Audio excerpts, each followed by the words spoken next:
അങ്ങനെ പ്രാണപ്രതിഷ്ഠ ആഘോഷ ചടങ്ങുകൾ അയോധ്യയിൽ നടക്കുകയാണ്. ആ ചടങ്ങുകൾക്ക് മുന്നോടിയായിട്ടുള്ള ഒരുക്കങ്ങളാണ്, അവസാന വട്ട ഒരുക്കങ്ങളാണ് നടക്കുന്നത്. സുരക്ഷാ ക്രമീകരണങ്ങളെല്ലാം ശക്തമാണ്. അവിടെ നിന്നുള്ള ഏറ്റവും പുതിയ വിവരങ്ങളുമായി അനൂപ് ദാസ് ചേരുന്നു. അനൂപ് ദാസ്, എന്താണ് ഏറ്റവും പുതിയ വിവരങ്ങൾ?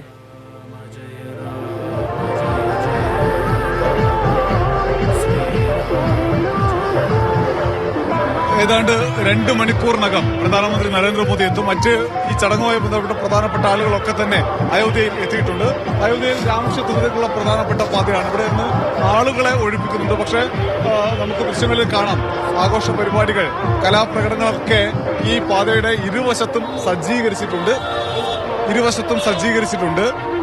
ഒപ്പം തന്നെ നമുക്ക് ദൃശ്യങ്ങൾ കാണാം. നിരവധി വിഐപികൾ, അതായത് ക്ഷണം ലഭിച്ച 7000 പേരിലുള്ള ഉൾപ്പെട്ട ആളുകൾ ക്ഷേത്രത്തിനടുത്തേക്ക് എത്തുന്നതിന്റെ കാഴ്ചയുണ്ട്. സച്ചിൻ തെണ്ടുൽക്കർ, സുനിൽ ഗവാസ്കർ, അമിതാഭ് ബച്ചൻ തുടങ്ങിയിട്ടുള്ള പ്രധാനികൾ, പി.ടി. ഉഷ ഉൾപ്പെടെയുള്ളവർ ഇവിടേക്ക് എത്തിക്കഴിഞ്ഞിരിക്കുന്നു. ക്ഷണം ലഭിച്ച ആളുകൾക്ക് മാത്രമേ ക്ഷേത്രത്തിന് സമീപത്തേക്ക് പ്രവേശനമുള്ളൂ. ബാക്കി എല്ലാ ആളുകളുടെ ഇവിടെ നിന്ന് ക്ഷേത്രത്തിന്റെ ഏതാണ്ട് 2 കിലോമീറ്റർ അപ്പുറത്തേക്ക് മാറ്റി നിർത്തുകയാണ്. എന്തായാലും 10:25 പ്രധാനമന്ത്രി നരേന്ദ്രമോദി അയോധ്യയിലെത്തും.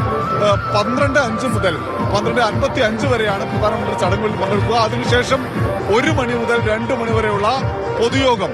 ആ പൊതുയോഗത്തിലാണ് ഈ വിഷയവുമായി ബന്ധപ്പെട്ട്, അല്ലെങ്കിൽ രാമക്ഷേത്ര നിർമ്മാണവുമായി ബന്ധപ്പെട്ട രാഷ്ട്രീയം ഉൾപ്പെടെയുള്ള കാര്യങ്ങൾ പ്രധാനമന്ത്രി പ്രസംഗിക്കും എന്ന് കരുതുന്നു.